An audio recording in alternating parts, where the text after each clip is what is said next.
Israel का प्रधानमंत्री Benjamin Netanyahu America के दौरे पर है। तमाम नेताओं से वो मुलाकात कर रहा है, लेकिन अमेरिका के अंदर बेंजामिन नेतन्याहू के खिलाफ विरोध प्रदर्शन भी बहुत ज्यादा हुए हैं।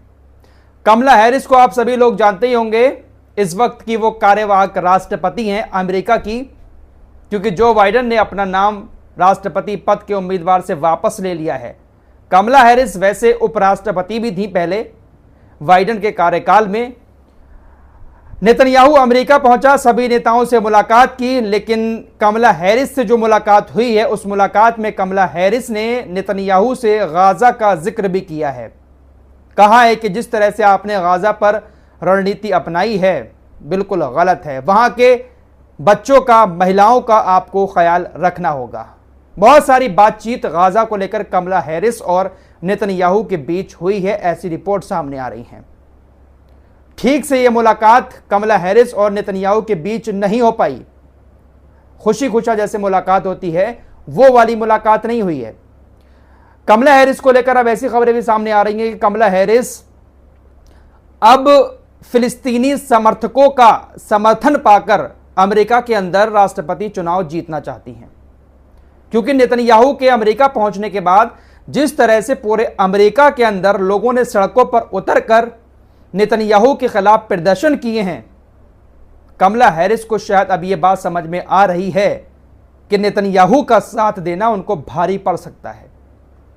नेतन्याहू के समर्थकों से ज्यादा अमेरिका के अंदर फिलिस्तीन के समर्थक हैं, इसलिए अब वो थोड़ा सा दूरी बनाने की कोशिश कर रही हैं नेतन्याहू से। फिलहाल नेतन्याहू को ऐसा लगता था कि मैं अमेरिका दौरे पर जाऊंगा तो वहां पर लोग मेरा स्वागत करेंगे, लेकिन लोगों ने वहां पर इसकी औकात दिखा दी। फिलहाल एक और बड़ी खबर आ रही है, इजरायली सेना की तरफ से अपने मरे हुए सैनिकों का ऑफिशियली आंकड़ा जारी किया गया है। वैसे तो हजारों सैनिक मारे जा चुके हैं, लेकिन आपको तो पता ही है कि इजराइल कभी सच तो बताता नहीं है, लेकिन ऑफिशियली इनका जो आंकड़ा है उसके मुताबिक जो इजरायली सैनिक गाजा के अंदर घुसे थे उनमें से 688 सैनिकों को हमास ने मार दिया। 688 सैनिकों की मौत का ऑफिशियली आंकड़ा इजराइल की तरफ से बताया गया है, लेकिन मौत की संख्या बहुत ज्यादा है। नेतन्याहू अपनी तानाशाही में इस जंग को खींचे जा रहा है, लेकिन इससे कोई भी फायदा इजराइल को नहीं होगा। हमास को हराने की बातें तो ये कर रहा है कि हराने की कगार पर हैं, लेकिन शायद हमास अभी भी हारा नहीं है। यह बात अच्छे से समझ में आ रही है इजराइल के रिटायर सैनिकों को। इजरायली सेना के रिटायर मेजर जनरल ने नेतन्याहू सरकार को एक और मैसेज दिया है।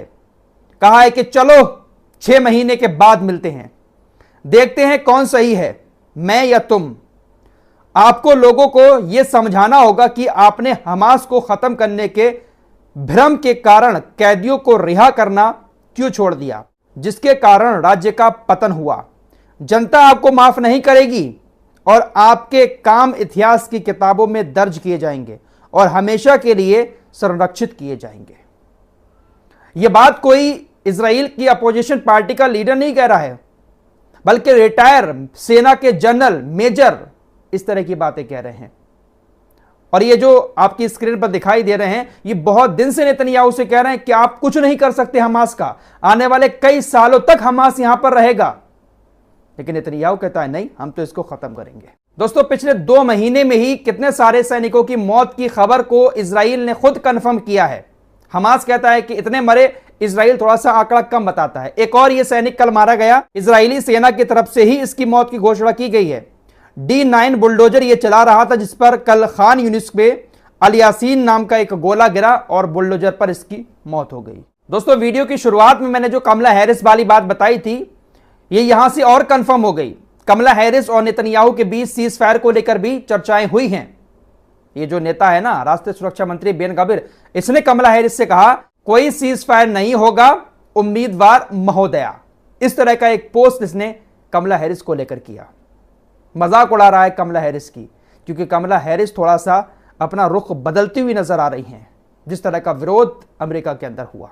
दोस्तों, चुनाव से जुड़ा कुछ ऐसा ही मामला वेनेजुएला के अंदर भी सामने आ रहा है। वेनेजुएला के अंदर भी अब लाखों लोग सड़कों पर उतरकर राष्ट्रपति मादुरो को वोट देने की बात कर रहे हैं।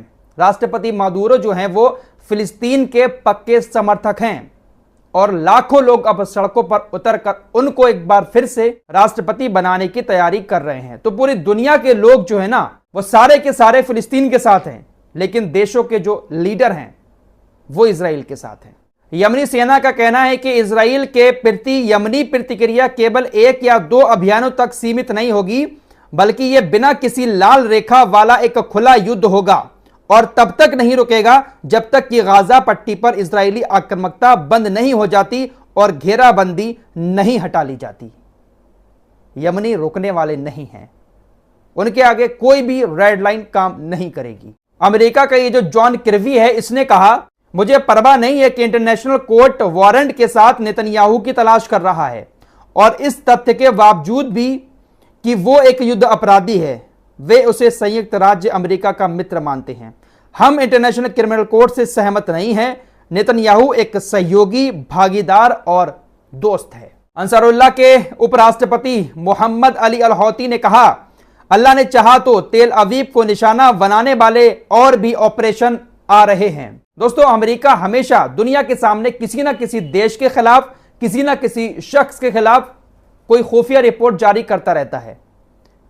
नेतन्याहू जो अमेरिका के अंदर पहुंचा, वहां पर इतने सारे लोगों ने सड़क पर उतरकर विरोध प्रदर्शन किए। इसको लेकर अमेरिका की तरफ से एक रिपोर्ट आई है। अमेरिकी विदेश विभाग ने कहा है कि हमारे पास सबूत हैं कि ईरान अमेरिका में इजराइल के खिलाफ प्रदर्शनों को आर्थिक रूप से समर्थन दे रहा है। यानी ईरान जो है वो अमेरिका में रहने वाले लोगों को फंडिंग कर रहा है, इसीलिए वो लोग अमेरिका के अंदर इजराइल के खिलाफ प्रदर्शन कर रहे हैं।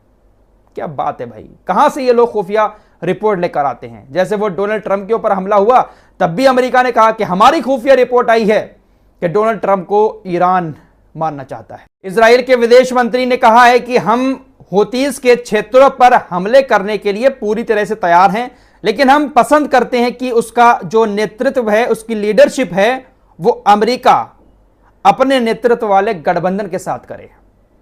हम लीडर बनना नहीं चाहते हैं यमन के ऊपर हमला करने के लिए, बल्कि अमेरिका अपने यूरोपीय देशों के साथ मिलकर लीडरशिप करे, लीडर बने और उसके बाद हम हमले करेंगे। फिलहाल कुल मिलाकर स्वाबात की एक बात यह है कि नेतन्याहू भले ही बड़ी बड़ी बातें करता हो, लेकिन इजराइल की हालत इस 9 महीने की जंग में बहुत ज्यादा खराब हो चुकी है और ईरान एक बड़ी ताकत बनकर सामने आया है इस 9-10 महीने की जंग में। फिलहाल इस रिपोर्ट में इतना ही। कुछ और लेटेस्ट अपडेट के साथ एक बार फिर आपके सामने हाजिर होऊंगा। तब तक के लिए अपना ख्याल रखिएगा। अल्लाह हाफिज।